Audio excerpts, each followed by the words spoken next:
ఏంటంటే కదా బాబా నేను వెళ్ళి దారిలో పెద్ద పూలు ఉందా ఏ పెద్ద పూలు అయితే అయ్యి బాబాయ్ నేను అనుకుంటున్నాను అలాగే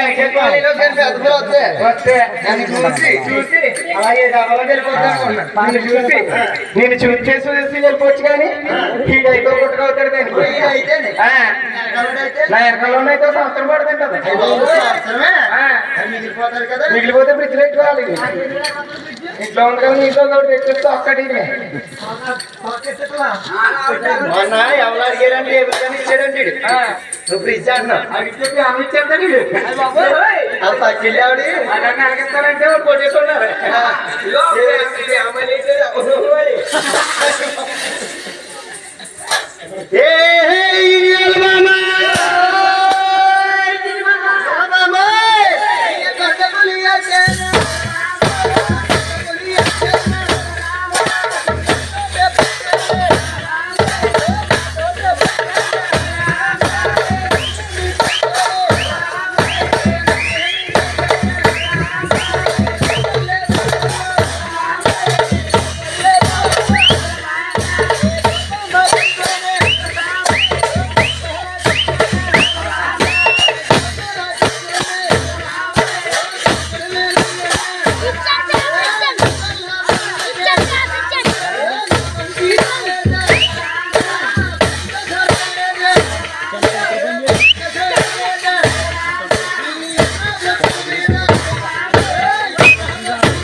ఆయన ఎలా నీడు చదువుకుంటే నీడు ఎంత కొడువులో ఉన్నాడు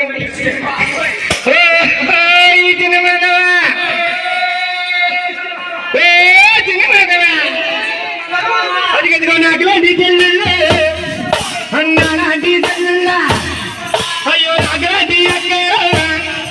అయ్యో నాలాంటి పుట్టు అయ్యో నీకులేరంటయ్యా నన్నది వెళ్ళిపోతావయ్యా వెళ్ళిపోతాను నా జాగ్రత్తయ్యా నన్ను విడిచిపెట్టవయ్యా నువ్వు నన్ను విడిచిపెట్టవయ్యా నేను వెళ్ళిపోతాను చిన్ని మాధవా నాకులాంటి చెల్లెళ్ళు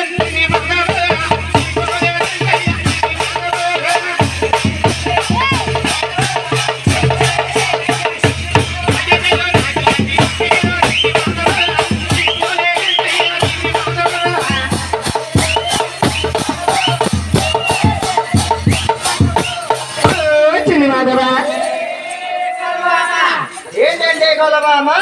నీకులాంటి చెల్లెలు గాని ఎవరు లేరని అడిగినవా ఏమన్నారు లేదు నీతో చెప్పాలా చెప్తారు కదా చెప్పకపోతే ఈ ఆడికి ఇక్కడే ఉండిపోతాను ఇంటి ఆవిడ ఉండిపోతావా మధ్యాహ్నం దాకా ఉండిపో ఏమని అడిగినావండి సంబరం చేసి నువ్వు అంటారు గారు అందరికి భోజనాలు పెట్టారు కదా అవును మమ్మల్ని మొదలెట్టారని ఏసి అడగలేదంట పొద్దున్నకి అడిగేసి వెళ్ళిపోతే నేను అడుగుతా ఉంటాను ఇవ్వండి నాకు చెప్పు నాకు ఎవరు నువ్వా ఈ కొరు వీడు తానం చేస్తే వదులుతాం కూడా సామంత అవుతాడా స్నానం చేసిన అవుతుంది తెలిసి దగ్గరికి 5 నెలలు 6 నెలలు అవుతుంది వీడికి తెలియట్లా ఇక్కడే ఆడికి తెలియట్లా పంటకాలం పెద్దకాలం చూస్తున్నారు కదా అవును అక్కడ గేట్ ఉందా అక్కడికే బండి వేసుకుని పొద్దునే ఎవరో బట్టలు దూకేస్తున్నాడు దూకేసి మళ్ళీ అన్ని బట్టలు వేసుకుని వచ్చారు ఎందుకు మా ఇంటికాడ ఇంకా ఉందా చెప్పుకొచ్చి ఉండదు ఏ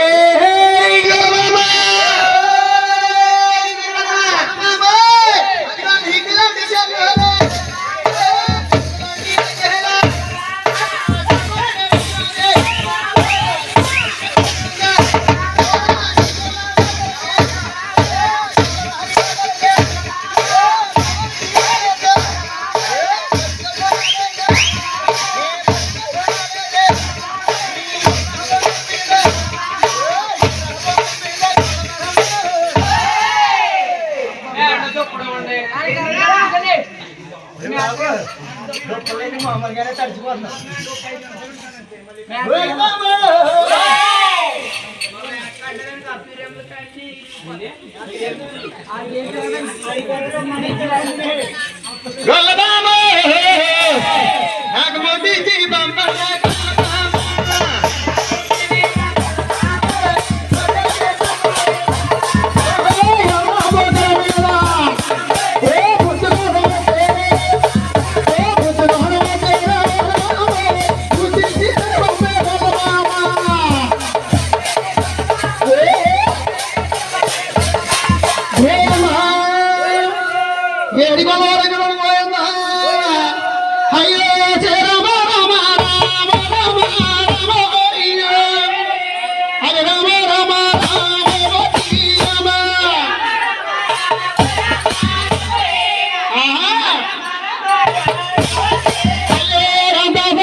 గొల్లవాడలకెళ్ళి